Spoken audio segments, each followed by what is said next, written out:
Why I quit my job in less than 2 weeks. Story time. I am Mermaid Mersla. For those of you who don't officially know me, welcome to my channel. So today I will be giving you guys a little bit of a story time. So for those of you who don't know, I started a new job out in early September as a swim coach, which was really great for me because, I'm trying to start my own business. It's been difficult getting all the funds to get all the equipment and all of that, and I thought, the job will help me with some extra income and whatever. And I talked to the people, they were really nice. I would just want to give a disclaimer. This is just my own personal experience. I don't want to throw shade at the business. I will also be using fake names for everything, for legal reasons, okay? So, around the 1st of September, I started this new job at, let's say, Little Fish Swimming Academy. And the business is a family business, so it's owned by the mother, and then she has 2 daughters who kind of helps her run the business, and they also have a daycare. So it's great. Their daycare kids come swim at the swimming academy. It's all really, really swell. So when I started there, I mostly worked with one of the sisters. Let's call her Susan. Okay, Susan was very nice to me. She was very kind. What was a little bit of a red flag that I didn't really quite notice at first was they had a lot of previous coaches who just kind of quit. Now, I know the economy is a little rough, and I just assume maybe they got better salary elsewhere because loyalty isn't really much of a thing in the business place anymore. So I was okay, yeah, fine, it's chill, whatever. They talked smack about one of the coaches saying they sent her for some training for water Pilates or something like that, water aerobics, I don't really know, and that she basically quit thereafter. She worked a month's notice, so I don't really know why they felt the need to bring that up. They basically said a lot of coaches quit because they got overwhelmed and burnt out, okay, so this is important to note. Another red flag would be they told me that I'm going to sign my contract during the second week and then get a uniform and everything like that. So I was going to work a week trial, which I thought, okay, this is a swimming thing. I work with children. I understand. Okay, I will agree to this term. But we had a verbal agreement on payment and everything like that, and I had a witness. There was witnesses, okay? Because both of the sisters and my fiance went with me to the initial interview thing.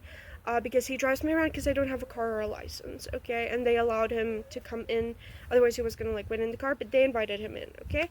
So, yeah, did the interview, got the job, everything was fine. I worked with Susan mostly. The other sister, we're gonna call her Karen.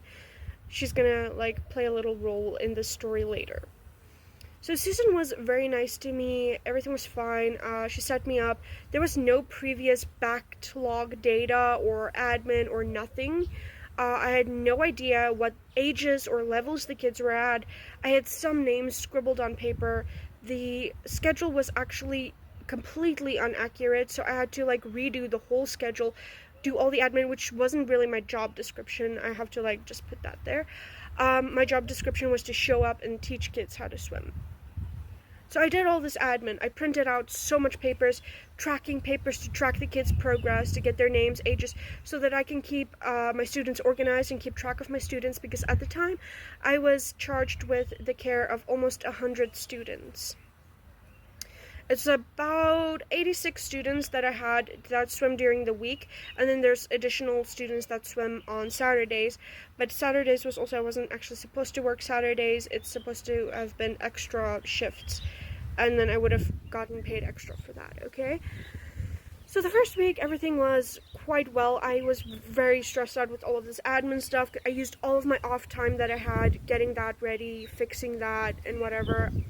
The kids loved me. The parents loved me. I would get hugs from the kids after class. They would wave bye every time they left, and their parents said that they really they can see progress and that they enjoy my teaching method. My teaching method being mostly play learning, because kids learn the fastest when they don't realize that they're actually learning something. So when you do all of these play techniques, I will actually share a bunch of that in a separate video of different games and things you can play with kids in pools to help them learn different swimming techniques and skills, which is quite vital and important. I will also be posting some rescue techniques, but that will come into play later, okay? So what happened was, like, the first week, great. I had no complaints. I loved my job. Never thought I'd say that, but I really loved my job. I loved working with the kids. I loved training the kids.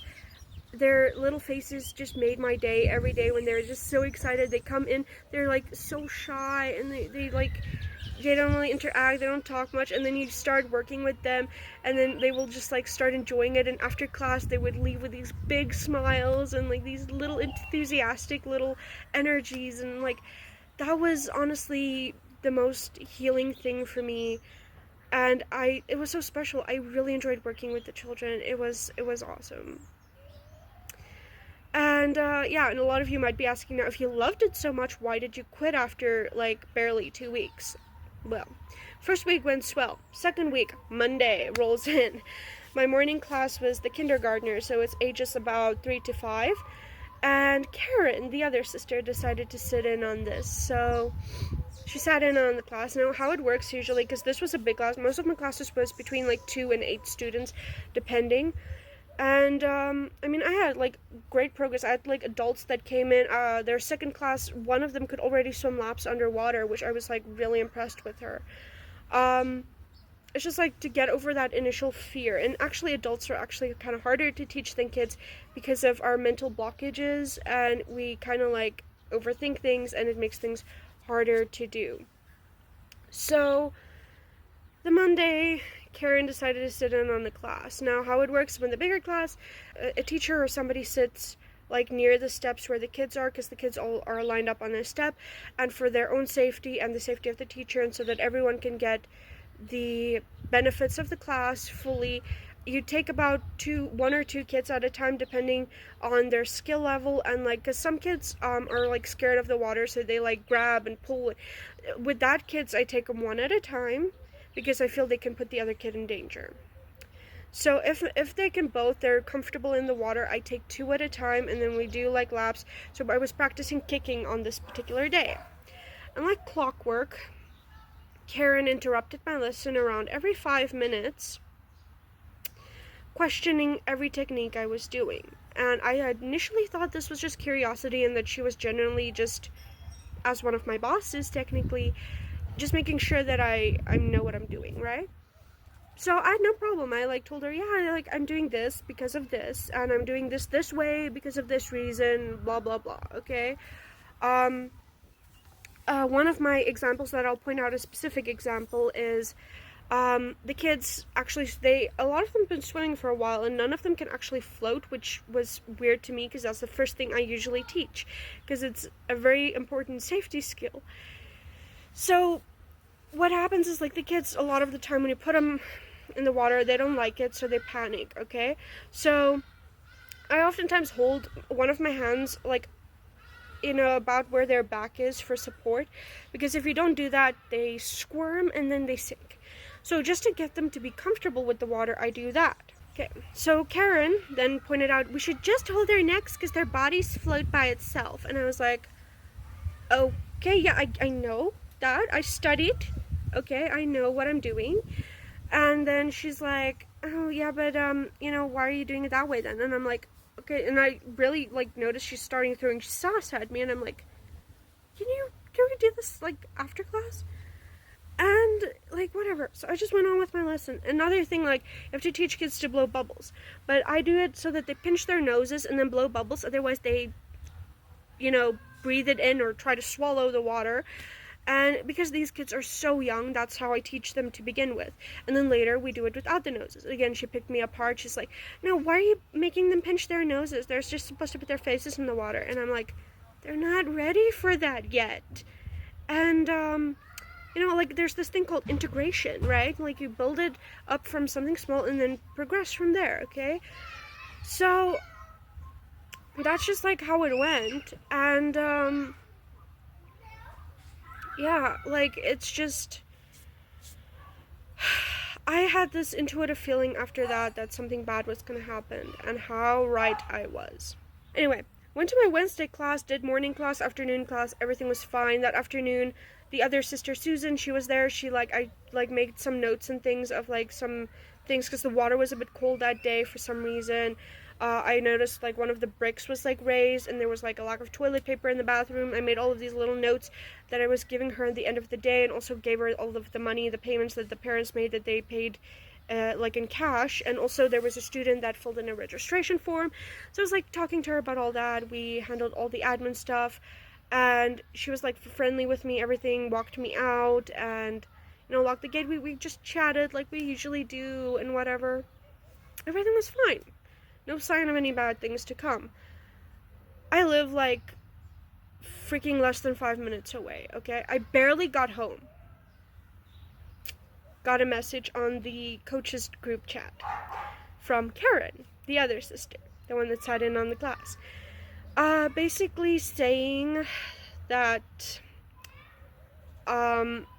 she wants me to follow this new schedule, but her whole message was so condescending and sassy and like the vibes, and I was just like, WTF? Like, what?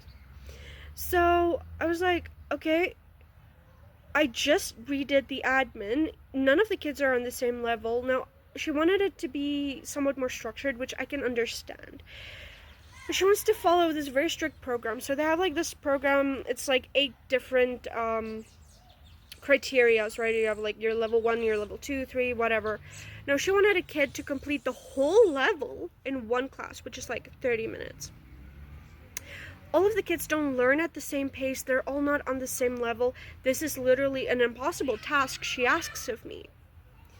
And I tried in a polite way. I didn't lose my shit at all.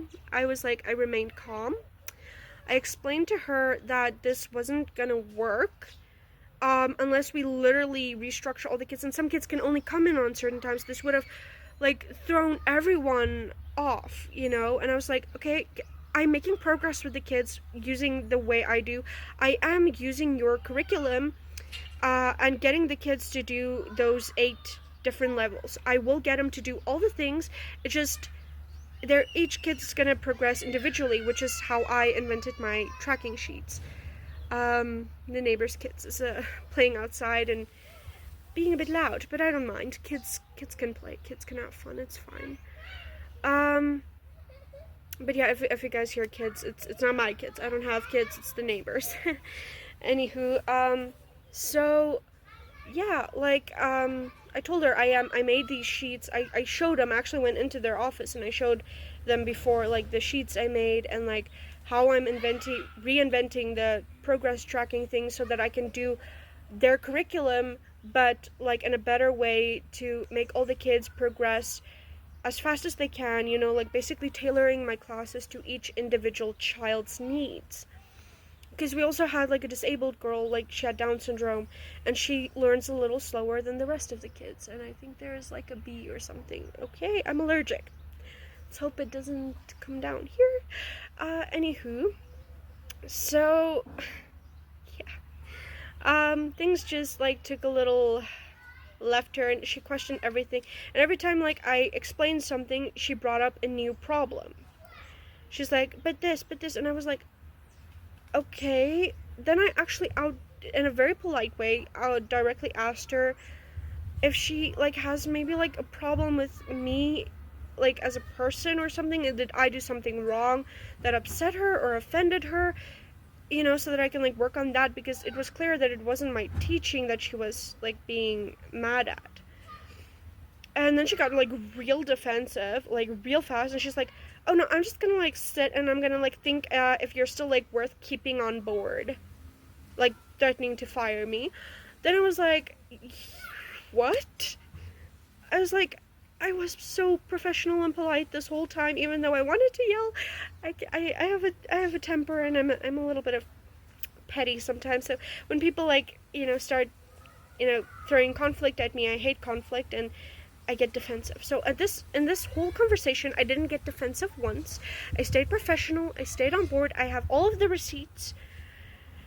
Anywho, so what happened is initially I decided, what, F this, and as hard as it was, I sat there, I slept on it. I didn't even reply to that last message directly. I waited a day, I slept slept on it, thought about it really hard. And this was probably the hardest decision I've ever had to make in my life, because I freaking loved those kids, man. I loved working with them. I loved helping children. I loved what I was doing, and I felt like I was making a difference. And I was like, but I'm not going to deal with this disrespect and with these people, and I'm going to get fired anyway.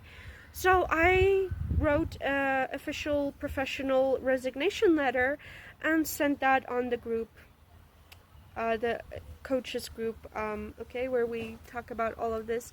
So she didn't even contact me in, like, personally to, like, yell at me. She did it in front of everyone, which I felt was so inappropriate, but okay. Then I said, like, I will just be taking, like, my payment, like, for the work I've done, and I will leave, and you guys can find a new coach.